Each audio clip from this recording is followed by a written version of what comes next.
दोस्तों, मार्केट में कभी-कभी इतनी ज़्यादा न्यूज़ होती है कि उसको कवर करना बहुत ज़्यादा डिफ़िकल्ट हो जाता है। आज के दिन में अगर आप देखोगे, कंपनीज़ के रिज़ल्ट्स भी अनाउंस होते हुए दिख रहे हैं। साथ ही साथ बहुत कंपनियाँ ऐसी हैं जो कैपेक्स अनाउंस कर रही हैं, फंड रेज़ करने के लिए आगे बढ़ रही हैं, क्यूआईपी की न्यूज़ आपको देखने को मिलेगी। तो सब कुछ हम पॉइंट टू पॉइंट डिस्कस करने वाले हैं। लेकिन बहुत लोगों का क्वेश्चन ये था कि एंड मोमेंट पे ऐसा क्या हो गया कि मार्केट में हमें रिकवरी देखने को मिल गई और क्या ये रिकवरी और आने वाले टाइम पे कंटिन्यू रह सकती है? तो ये सब चीज़ें हमें पॉइंट टू पॉइंट डिस्कस करनी है। चलिए, अगर आपने मार्केट में एंट्री ली है 4 साल पहले, 3 साल पहले, 2 साल पहले या 6 महीने पहले, आपने ज़रूर देखा होगा मार्केट में जब तेज़ी आती है तो ऐसी तेज़ी आ जाती है कि लगता है कि अब गिरावट होगी ही नहीं। लेकिन कुछ ऐसी न्यूज़ आ जाती हैं जिसकी वज़ह से मार्केट धराशायी हो जाता है। फिर हमें लगता है मार्केट ऊपर जाएगा ही नहीं, लेकिन क्या होता है, सेंटिमेंट्स अच्छे होते हैं, मार्केट में रिकवरी शुरू हो जाती है। तो मार्केट इसीलिए अनसर्टेन होता है। इतना ईज़ी होता तो हर कोई पैसे ना बना लेता। इसीलिए तो लोग लॉस में ही बेच के निकल जाते हैं। कुछ लोग को लगता है ये गैम्बलिंग है, लेकिन कुछ लोगों को लगता है कि हाँ, अगर पढ़ेंगे तो हम कमा सकते हैं। तो इसी तरह से मार्केट में टिका जाता है। तो अब ये बात आती है कि इसमें जो रिकवरी हो रही है वो हुई क्यों? तो देखिए, मार्केट में ग्लोबल सेंटिमेंट्स देखोगे कुछ भी अच्छे नहीं हैं। कहीं से कुछ पॉजिटिव न्यूज़ देखने को नहीं मिल रही है। मार्केट में इस तरह की चीज़ें हैं जो आपको शॉर्ट टर्म के लिए देखने को मिल जाती हैं। और अगर आप मार्केट को थोड़ा-सा अच्छे समझते हो, खासकर इंडेक्स को, तो आपने देखा होगा कि सबसे ज़्यादा वेटेज किसका होता है? फाइनेंशियल सर्विसेज़ का होता है। निफ्टी बैंक की बात करते हैं तो। तो आज के दिन देखोगे निफ्टी बैंक कितना है? 0.32। फाइनेंशियल सर्विसेज़ देखो 0.545 हरे निशान पे है। उसके अलावा एफएमसीजी देखो लाल निशान पे है। आईटी की बात करें अच्छा कर रहा है, तो ये भी हरे निशान पे है। मेटल की बात करो फार्मा अच्छा कर रहा है। प्राइवेट बैंक की बात करेंगे हरे निशान पे है। निफ्टी हेल्थ केयर की बात करें हरे निशान पे है। बाकी आपको सारे सेक्टर यहाँ पर लाल ही देखने को मिलेंगे। तो ये तो था। और निफ्टी की बात कर रहे हैं अगर हम, तो निफ्टी इंडेक्स में देखोगे तो ये तो हरे निशान पे है। लेकिन अगर निफ्टी मिड कैप की बात करोगे 100 की, तो ये आपको 1.5% तक की गिरावट देखने को मिल रहा है। निफ्टी स्मॉल कैप देखोगे तो इसमें भी बहुत बड़ा करेक्शन देखने को मिल रहा है। तो अगर आपने स्मॉल कैप मिड कैप कंपनियों में इन्वेस्टमेंट करके रखा है, तो जरूर आपका पोर्टफोलियो रेड होगा। और बहुत कंपनियां ऐसी हैं जिसमें हमें लोअर सर्किट भी लगता हुआ दिखा है, तो डरना बिल्कुल भी नहीं है। मार्केट में इस तरह चीज़ें चलती रहती हैं। तो एचडीएफसी बैंक को अगर आप देखोगे, कंपनी के रिजल्ट आ जाए, मार्केट को अच्छे लगे, इसी वजह से देखोगे जैसा निफ्टी इंडेक्स का चार्ट था वैसे ही गिरावट हुई, बाद में देखो रिकवरी होती चली गई। और हालांकि अगर रिजल्ट में आप आते हो यहाँ पर, तो मार्केट के एक्सपेक्टेशन को बीट नहीं कर पाया। अगर आप देखोगे ईपीएस को लेकर के क्या एक्सपेक्टेशन थी, 21.98 की, रिपोर्ट कितना किया, 21.80। रेवेन्यू की बात करते हैं, 42.29 थाउजेंड करोड़ का एक्सपेक्ट किया गया था, रिपोर्ट कितना किया, 42.11 थाउजेंड करोड़ का। तो मार्केट के एक्सपेक्टेशन के अकॉर्डिंग नहीं है, लेकिन देखोगे कि बड़ी कंपनी है, ब्लू चिप कंपनी है, थोड़ा वो भी अच्छी परफॉर्मेंस दिखाती है, तो कहीं ना कहीं इनके जो रिटर्न होते हैं, नेट प्रॉफिट होता है, वो बहुत बड़े लेवल पर होता है। हाँ, इसका प्रोविजन भी देखा जाता है, साथ ही साथ एनपीए भी देखे जाते हैं, तो उसके अकॉर्डिंग डिसाइड किया जाता है कि कंपनी की बिजनेस की परफॉर्मेंस कैसी है। तो ओवरऑल एनालिस्ट क्या समझते हैं इस कंपनी को लेकर के, कुछ ना कुछ पॉजिटिव है, तभी स्टॉक में हमें तेजी देखने को मिली है। हम इसको यूजुअली कवर नहीं करते हैं क्योंकि बड़ी कंपनी है और इसमें कभी वेल्थ नहीं बन सकती है, आपका पैसा सेफ रह सकता है। अगर आप 5 साल का चार्ट देखोगे ना, आपको क्लैरिटी आ जाएगी, 34% तक रिटर्न है। चलिए, हम आगे बढ़ जाते हैं। देखिए, ग्लोबल सेंटीमेंट्स की हम बात कर रहे थे, तो फॉरेन वालों की जो सेलिंग है, आपको देखोगे लगातार लगातार यहाँ पर उनकी सेलिंग यहाँ पे हमें कंटिन्यू देखने को मिल रही है। कोई ऐसा नहीं है कि यहाँ पे उन्होंने बहुत बड़ी बाइंग कर दी। आज के दिन में 4,000 करोड़ की उन्होंने यहाँ पे सेलिंग कर दी है और इसी तरह से उन्होंने लगातार यहाँ पे बेचना शुरू रखा है। और उसके साथ में देखोगे डोमेस्टिक इंस्टीट्यूशन लगातार यहाँ पे बाइंग कर रहे हैं। कितना तक यहाँ पे बाइंग कर लेंगे, आप देखोगे यहाँ पे इनकी जो सेलिंग है बहुत बड़े बड़े लेवल पे देखने को मिल रही है।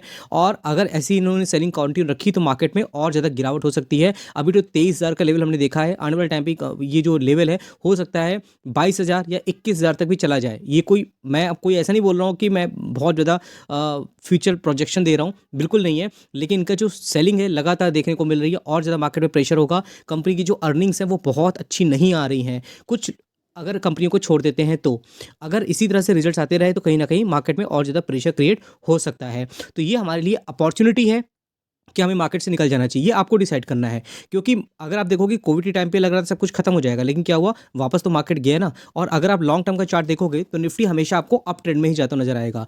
कुछ भी दुनिया में हो जाए, मार्केट कभी खत्म नहीं हो सकता। तो इन सब चीज़ों को आपको आइडेंटिफाई करना होगा, तभी आप एक लॉन्ग टर्म में अच्छे इन्वेस्टर बन सकते हो। फिर दोस्तों, कुछ कंपनियां हैं, देखिए मेरी कोई बाइंग सेलिंग की रिकमेंडेशन नहीं है, लेकिन कंपनियों को लेकर के इतनी न्यूज़ है कि जरूर आपको पढ़ना चाहिए। बहुत कंपनियां ऐसी हैं जो इस टाइम पे भी इन्वेस्टमेंट कर रही हैं, कैपेक्स अनाउंस कर रही हैं, फंड रेस कर रही हैं जिससे अपनी प्रोडक्शन बढ़ा सकें। बाकी कंपनियों में करेक्शन है, स्टॉक में गिरावट है, इन सब चीज़ों में कोई मैटर नहीं करता, बिजनेस होना चाहिए। अब सिग्निटिक टेक्नोलॉजी की बात करोगे 1491 के प्राइस में, तो हम फटाफट इसको कवर करते हैं। 4000 करोड़ की मार्केट कैपिटलाइजेशन है, आज के दिन में गिरावट है, जैसा कि हर कंपनी में गिरावट है। इस कंपनी लेकर के रिजल्ट देखोगे तो क्वार्टर 3 का जो रिजल्ट आया, नेट प्रॉफिट देखोगे जंप हुआ है 47% का, और रेवेन्यू देखोगे तो वो भी आपको 10% का यहाँ पर बढ़ता हुआ दिखेगा। लेकिन स्टॉक में गिरावट है, ये देखिए करेक्शन होता हुआ दिख रहा है ना। तो लॉन्ग टर्म के प्रॉस्पेक्ट से ऐसी कंपनियों को आपको फाइंड आउट करके रखना है, और मैं आने वाले टाइम पे आपके लिए एक वीडियो बना के लेके आऊँगा जिसमें जो ये क्वार्टर 3 चल रहा है इसमें कौन कौन सी कंपनियां हैं जिनके रिजल्ट अच्छे आ रखे हैं। अभी आप मुझे कमेंट बॉक्स में लिखोगे तो हो सकता है मैं आपको कल बना के दे दूं, और आने वाले टाइम पे जितनी भी कंपनियों के रिजल्ट होंगे मैं वो आपको एक साथ कवर करके दे दूंगा। मेरे एप्लीकेशन में मैं यूजुअली ऐसे वीडियोस लेके आता ही रहता हूँ, माइक्रो कैप और नैनो कैप, स्मॉल कैप कंपनियां जो मुझे अच्छी लगती हैं, बिजनेस वाइज अच्छी होती हैं, तो मैं उनके बारे में डिटेल में डिस्कस करता हूँ। तो जरूर आप चाहो तो मेरे व्हाट्सएप चैनल से जुड़ सकते हो, हमारे एप्लीकेशन को ज्वाइन कर सकते हो। और व्हाट्सएप चैनल कहाँ से ज्वाइन करोगे, आपको हमारे डिस्क्रिप्शन मिल जाएगा। व्हाट्सएप चैनल दोस्तों ड्यूरिंग द मार्केट बहुत से अपडेट होते हैं, जो मैं आपको सब कुछ बता रहा हूँ ना, मैंने ऑलरेडी व्हाट्सएप चैनल में डाला हुआ है। जैसे QIP की न्यूज़ आ रही है, कंपनी को ऑर्डर मिल रहा है, कौन सी कंपनी को कितना ऑर्डर मिला, किसी स्टॉक में गिरावट है तो क्यों गिरावट होती हुई दिख रही है, किसी स्टॉक में तेजी आ रही है, क्या कुछ हमें क्विक बेसिस पे न्यूज़ मिल रही है, सब कुछ आपको मेरे व्हाट्सएप चैनल पे मिल जाता है। तो जरूर इसको आप ज्वाइन कर सकते हैं। फिर दोस्तों बात करते हैं नेक्स्ट कंपनी की, गो डिजिट जनरल इंश्योरेंस लिमिटेड। जब कंपनी का IPO आया था तो ज़बरदस्त तेजी देखने को मिल रही थी, ये देखिए। उसके बाद क्या हुआ, करेक्शन हुआ, 25% तक की गिरावट है। और आपको याद होगा लक्ष्मी ऑर्गेनिक की बात करते हैं, ये सब कंपनियों के जब IPO आए थे तब कितनी ज़बरदस्त तेजी थी, लोग खरीदने जा रहे थे। बाद में देखो कितने टाइम से कंपनी करेक्शन में है। वैसे अगर आप देखोगे तो बहुत सी कंपनियां आपको देखने को मिल जाएंगी। प्रिंस पाइप की बात करते हैं, या तो आप देखोगे तो हैप्पीस्ट माइंड की बात करें, IPO के टाइम पे काफ़ी तेजी होती है, बाद में देखोगे लॉन्ग टर्म के लिए कंपनी कंसोलिडेशन फेज में चली जाती है।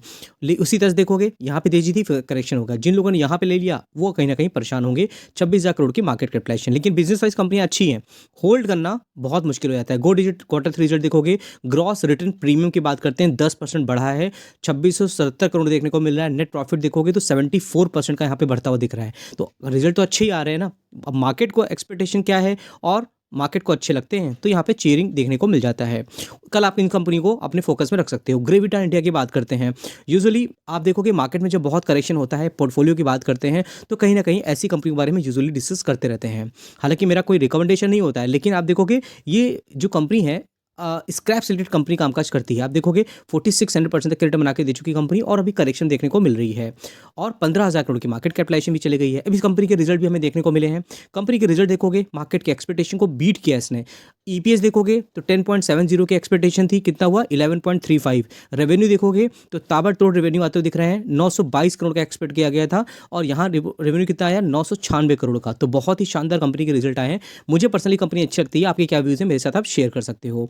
बाकी दोस्तों मेरे एप्लीकेशन में ना मैं कोई रिकमेंडेशन नहीं देता हूँ। व्हाट्सएप में बात करूँ वहाँ पे कोई रिकमेंडेशन नहीं होता। यूजुअली मेरे पास बहुत लोग फ़ोन करते हैं, मैं व्हाट्सएप में मैंने अपना कॉन्टैक्ट नंबर दे रखा है, मेरी टीम का नंबर है। लोग उसमें कॉल करते हैं, आप मुझे रिकमेंडेशन दे दो, आप मुझे पोर्टफोलियो बना के दे दो। ऐसी कोई भी चीज़ें मैं शेयर नहीं करता हूँ। मैं सिर्फ नॉलेज पर्पज़ के लिए, कंपनियाँ होती हैं, पोर्टफोलियो होते हैं, जिससे कि आपको कंपनी के बारे में पता चल सके, कौन सी इंडस्ट्री में कौन सी कंपनी काम कर रही है। और अगर आप सिर्फ टिप्स के पीछे भागोगे ना तो आप कहीं ना कहीं गलत ट्रैक में चले जाओगे। कोई आपको टिप्स दे देगा पैसे लेकर के, बाद में अगर आपके पैसे डूब जाते हैं तो कौन रिस्पॉन्सिबल होगा? रिस्पॉन्सिबिलिटी तो आपको खुद लेनी पड़ेगी ना।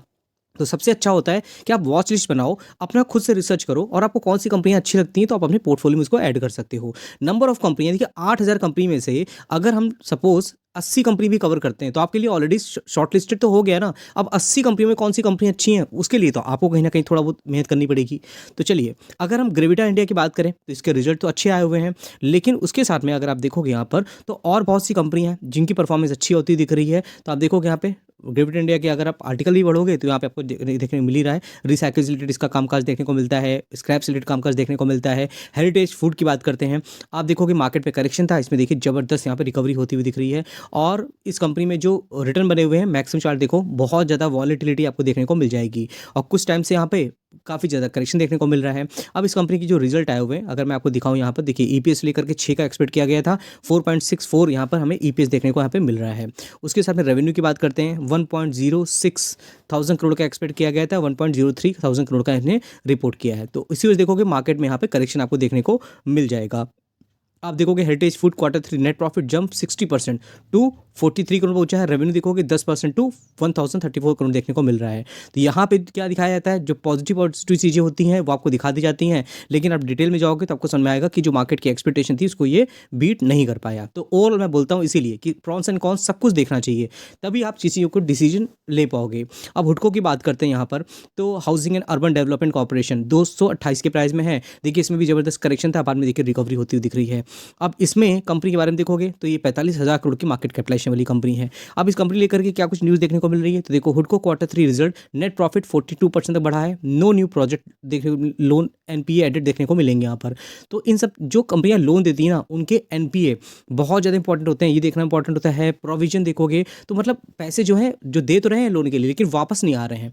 अगर ये सब चीज़ें बढ़ती हैं एनपीए, तो कहीं ना कहीं कंपनी के लिए बहुत बुरा हो जाता है। ये सब चीज़ देखना बहुत ज़रूरी होता है। अब उसके साथ में कंपनी ने इंटरिम डिविडेंड दे रखा है। Company has announce interim dividend of 2.05 पर share. The stock currently has a face value of 10 आपको देखने को मिल जाएगा। चलिए उसके बाद बात करते हैं टाटा कम्युनिकेशन की। 1673 के प्राइस में है। इस कंपनी का भी रिजल्ट आज अनाउंस हुआ है, और यहाँ देखोगे तो मार्केट की एक्सपेक्टेशन थी ईपीएस को लेकर के 8.00 थी, रिपोर्ट किया कंपनी ने 8.63। रेवेन्यू की बात करते हैं 5.89 थाउजेंड करोड़ का रेवेन्यू एक्सपेक्ट किया गया था, कंपनी ने रिपोर्ट किया 5.80 थाउजेंड करोड़ का। तो ठीक है, कंपनी के रेवेन्यू अच्छे आते दिख रहे हैं। ईपीएस में कंपनी ने मार्केट को बीट किया है एक्सपेक्टेशन को, इसी वजह से देखोगे यहाँ पे एंड मौके पे आपको रिकवरी देखने को मिल गई है। और उसके साथ में अगर आप यहाँ देखते हो तो Tata communication quarter 3 net profit jump multifold to 236 crore. Revenue देखोगे इसमें भी 4% की यहाँ पे जंप देखने को मिल रही है। चलिए अब बात करते हैं केन्स टेक्नोलॉजी की। तो कंपनी के रिजल्ट आते हैं, अपडेट रखना जरूरी होता है, लेकिन ये सब कंपनियां क्या हैं, फंड रेज कर रही हैं, अपने बिजनेस में पैसे लगा रही हैं। हम लोग गिरावट से परेशान हैं कि स्टॉक में तेजी थी, फिर करेक्शन हो गया। हमने सोचा था ये स्टॉक जाता जाता था 10,000, 15,000, 50,000 चला जाएगा, ऐसा कुछ नहीं है। मार्केट में कोई भी स्टॉक अमर नहीं होता, गिरावट होती है, कोई भी रीजन हो सकता है। पर्सनली बिजनेस में कोई प्रॉब्लम नहीं है, कंपनी अच्छी है तो ग्लोबल सेंटिमेंट्स खराब हो गए तभी गिरावट आ जाएगा। तो ये सब देखने मिल जाती है। 34,000 करोड़ की मार्केट कैपिटलाइजेशन है। तो इस कंपनी में गिरना एक बहाना है कहीं ना कहीं, मुझे लगता है। और ये जो अपॉर्चुनिटी है, जो लोग कंपनी के बिजनेस को समझ गए वो कहीं ना कहीं इस अपॉर्चुनिटी को ग्रैब कर सकते हैं। 25% तक की गिरावट है। चलिए हमारे थे न्यूज़ के ऊपर। तो कंपनी क्या कर रही है, इसके बोर्ड की तरफ से अप्रूव हुआ है, जो मैनेजिंग डायरेक्टर होते हैं, बोर्ड मीटिंग होती है, उन्होंने 1600 करोड़ का फंड रेज किया है। उसके रिलेटेड उन्होंने अप्रूवल ले रखा है, अभी किया नहीं है, अप्रूवल मिलता हुआ दिखा है। तो स्टॉक डाउन देखोगे 25% फ्रॉम पीक से देखने को मिल रहा है। अब बिजनेस में पैसे लगा रही है कंपनी, तो कहीं ना कहीं ग्रोथ का पोटेंशियल देखने को मिलेगा। और ये जो फंड रेज होगा वो QIP के थ्रू देखने मिलेगा, क्वालिफाइड इंस्टीट्यूशनल प्लेसमेंट के थ्रू। ऐसी बहुत सी न्यूज़ अलग अलग कंपनी में देखने को मिल रही है, जो कि पॉजिटिव होती है, फेवर में होती है कंपनी के, लेकिन स्टॉक का गिरना इससे रिलेटेड नहीं होता है। Aditya Birla fashion and retail की बात करते हैं, 279 के प्राइस में है। आप देखोगे इसमें भी एंड मूवमेंट आप देखोगे तो यहाँ पे तेजी देखने को मिल गई है। बाकी इसमें भी करेक्शन था, 29,000 करोड़ की मार्केट कैपिटलाइजेशन है। इस कंपनी से क्या कुछ न्यूज़ देखने को मिल रही है, तो Aditya Birla fashion raise 1860 crore through QIP at 271 per share के प्राइस पे लेंगे ये लोग। तो अभी के टाइम पे क्या प्राइस है इसका, 279, और ये देंगे किस प्राइस पे, 271 के प्राइस में। तो फंड रेज कंपनियां कर रही हैं, ऐसी न्यूज़ अपडेट होना इंपॉर्टेंट होता है। रिटेल कॉर्पोरेशन की बात करते हैं, 372 के 92 के प्राइस में गिरावट थी, फिर देखिए यहाँ से रिकवरी होती दिख रही है। 12,000 करोड़ की मार्केट कैपिटलाइजेशन है। और इस कंपनी लेकर के क्या कुछ न्यूज़ है, तो RailTel corporation bags 47 crore signalling contract from north western railway. तो रेलवे इंफ्रास्ट्रक्चर में डेवलपमेंट होता रहेगा, ग्लोबल सेंटिमेंट्स कैसे भी रहें, इंडिया में अगर इंफ्रास्ट्रक्चर में डेवलपमेंट होगा तभी इंडिया की ग्रोथ, इकोनॉमी ग्रोथ करेगी, और इकोनॉमी ग्रोथ का पोटेंशियल है और इंफ्रास्ट्रक्चर में डेवलपमेंट होता रहेगा। तो अगर हमें बेट लगानी है तो हमें इंफ्रास्ट्रक्चर को ध्यान देना पड़ेगा, और जो भी कंपनी इसमें डायरेक्टली इनडायरेक्टली इन्वॉल्व है तो हमें उनको लेकर के आगे बढ़ना पड़ेगा। तो वीडियो थोड़ा लंबी हो रही है दोस्तों, आप चौथा स्पीड बढ़ा के देख सकते हो। मोबीविक बात करते हैं, नई कंपनी मार्केट में आई है, धराशायी हो गई है। जब से मार्केट में लिस्ट हुई है तब से देखोगे लगभग 30% तक का करेक्शन देखने को मिल रहा है। और जो लोग इस कंपनी लेकर काफ़ी बुलिश थे, काफ़ी पॉजिटिव थे कि बिजनेस अच्छा है, वो कहीं ना कहीं परेशानी में होंगे। MobiKwik fall back to listing price after 40% correction from the peak. तो गिरावट से परेशान नहीं होना, आपको बिजनेस अच्छा लगता है तो जरूर इसके बारे में और अच्छे तरीके से आप पढ़ सकते हो। सम्मान कैपिटल की बात करते हैं, 162 के प्राइस में है कंपनी, और 11,000 करोड़ की मार्केट कैपिटलाइजेशन है। और अगर आप देखोगे मैक्सिमम चार्ट तो स्टॉक ने अपने इन्वेस्टर के पैसे को खत्म कर डाला है यहाँ पर। सम्मान capital open QIP today, set floor price 151 पर शेयर देखने को मिलेगा। तो QIP ने कंपनी अनाउंस किया है, फंड रेज कर रही है 151 के प्राइस में, मतलब 162 है। तो हो सकता है स्टॉक हमें और गिरता हुआ दिख जाए। आज के दिन देखोगे तो ये हर इंसान पे देखने को मिल रहा है। बाकी दोस्तों हमने कल कवर किया था जना स्मॉल फाइनेंस बैंक, इसका रिजल्ट कल अच्छा आया था। आज के दिन देखोगे 18% की तेजी देखने को मिल रही है। मैंने बताया था आपको आज के दिन में इस कंपनी को जो ध्यान देना बहुत अच्छी तरीके से ग्रो कर सकती है। डी डेवलपमेंट इंजीनियर की बात करते हैं, आज के दिन में करेक्शन देखने को मिला है, लेकिन कोई प्रॉब्लम नहीं है, कंपनी बहुत ही शानदार देखने को मिलती है। लॉन्ग टर्म के प्रॉस्पेक्ट से मुझे पर्सनली अच्छी लगती है। हिंदुस्तान एरोनॉटिक्स की बात करते हैं, आज के दिन में 3% तक की करेक्शन देखने को मिल रहा है। तो इस कंपनी के बारे में भी आपको अपडेट रखना पड़ेगा। देखिए 3.70% तक की गिरावट देखने को मिल रही है और कंपनी के बिजनेस में आपको ट्रस्ट है तो कहीं ना कहीं कंपनी रिकवरी करती हुई नजर आ सकती है। पीडीलाइट की बात करते हैं तो इस कंपनी को कल आप अपने फोकस में रख सकते हो और कंपनी को के जो रिजल्ट आए मार्केट क्लोज होने के बाद आए, लेकिन फिर भी हरे निशान पे है कंपनी। और आप देखोगे यहाँ पर जो एस्टिमेट था लगभग उसको कंपनी ने बीट किया है। रेवेन्यू वाइज बात करते हैं तो ईपीएस की बात करते हैं तो मार्केट के एक्सपेक्टेशन को बीट नहीं कर पाया है। 11.31 का एक्सपेक्टेशन था, 10.84 रिपोर्ट किया। रेवेन्यू की बात करते हैं 3.34 थाउजेंड करोड़ का एक्सपेक्ट किया गया था, कंपनी ने रिपोर्ट किया 3.37 थाउजेंड। तो बिजनेस वाइज अच्छा है। और अगर लॉन्ग टर्म के प्रॉस्पेक्ट बात करते हैं तो मार्केट कैपिटलाइजेशन तो अच्छी है, लेकिन अच्छी तरीके से कंपनी ग्रो भी करती है। परसिस्टेंट सिस्टम की बात करते हैं, इसके रिजल्ट का बहुत वेट था लोगों को, आज के दिन में तो लाल निशान पे है, मैक्सिमम कंपनी अच्छे रिटर्न बना के दे चुकी है। इसके रिजल्ट कैसे आए तो अब देखो कि कंपनी के Q3 रिजल्ट नेट प्रॉफिट बढ़ा है 30% तक ईयर ऑन ईयर, 373 करोड़ देखने को मिल रहा है। रेवेन्यू में भी 23% तक की जंप देखने को मिल रही है। और अगर आप देखोगे यहाँ पर तो कंपनी लॉन्ग टर्म के प्रॉस्पेक्ट से काफ़ी अच्छी है। जब भी हम पोर्टफोलियो की बात करते हैं तो ऐसी कंपनियों के बारे में हम डिस्कस करते हैं यूजुअली। फिर दोस्तों बात करते हैं यहाँ पर कौन सी कंपनी है, हिंदुस्तान यूनिलीवर की। तो 2340 के प्राइस में है। आज के दिन में कंपनी की जो रिजल्ट आए हैं उसमें देखोगे ईपीएस में जो एक्सपेक्टेशन थी उसके आसपास देखने को मिल रहा है। और रेवेन्यू की बात करते हैं तो 15.68 थाउजेंड करोड़ का एक्सपेक्टेशन थी, 15.82 थाउजेंड कंपनी ने रिपोर्ट किया। तो बिजनेस वाइज कंपनी अच्छी है, मोनोपोली हाथी स्टॉक है। लॉन्ग टर्म के प्रॉस्पेक्ट से सिर्फ पैसे सेफ रह सकते हैं। आप अगर वेल्थ बनाना चाहते हो तो ये सब कंपनियां कहीं ना कहीं बहुत अच्छी साबित नहीं हो सकती हैं। और अगर आप देखते हो यहाँ पर तो कहीं ना कहीं कंपनी की जो स्टेटमेंट आ रही है, एफएमसीजी सेक्टर में इतनी कुछ खास ग्रोथ देखने को मिल नहीं रही क्योंकि डिमांड की कमी देखने को मिल रही है। और उसके साथ में इनका जो ब्रांड है क्वालिटी वॉल करके आइसक्रीम का, ये यहाँ पर डीमर्जर की अनाउंसमेंट देखने को मिल रही है। उसका डीमर्जर का रेशियो जो है इनके according every HUL share holder would get 1 quality walls ice cream का एक शेयर उनको मिल जाएगा। तो अगर आपके पास एचयूएल के एक शेयर हैं तो आपको क्वालिटी वॉल्स के एक शेयर मिल जाएंगे। और कहीं ना कहीं आइसक्रीम सेक्टर में एक और नई कंपनी है जो मार्केट में आपको देखने को मिल जाएगी एचयूएल से अलग होकर के। चलिए दोस्तों, आई होप ये वीडियो आपके लिए हेल्पफुल हुई होगी। वीडियो अच्छी लगी हो तो लाइक बटन दबा के अप्रिशिएट जो करिएगा। हमारे व्हाट्सएप चैनल को अगर आप ज्वाइन करना चाहते हैं उसका लिंक मैंने डिस्क्रिप्शन बॉक्स में दिया है, तो जरूर एक बार आप ट्राई कर सकते हो। और फिर मिलते हैं नेक्स्ट वीडियो में, तब तक के लिए थैंक यू।